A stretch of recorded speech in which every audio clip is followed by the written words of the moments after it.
मसीह में सबको खुशामदीद। पाक कलाम में से आज हम पढ़ेंगे फिलिपियों उसका 4 बाब उसकी 5वीं आयत। तुम्हारी नरम मजाजी सब आदमियों पर जाहिर हो, खुदावंद के करीब है। किसी बात की फ़िक्र ना करो, बल्कि हर एक बात में तुम्हारी दरख्वास्तें दुआ और मिन्नत के वसीला से शुक्रगुजारी के साथ खुदावंद के सामने पेश की जाएंगी। पाक कलाम के पढ़े जाने और सुनने पर खुदावंद की बरकत हो।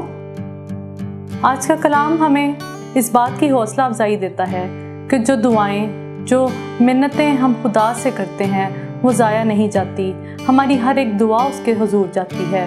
हमें इस बात पर ईमान रखना है कि वो हमारी दुआओं को सुनता है और ज़्यादा से ज़्यादा शुक्रगुजारी में मसरूर रहना है, ताकि खुदा हमें और जलाल बख्शे और हमें ज़्यादा से ज़्यादा खुदा से मांगना है, क्योंकि उसने वादा किया है कि वो हमें देगा।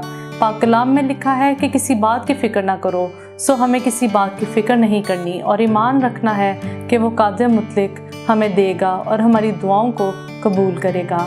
आमीन।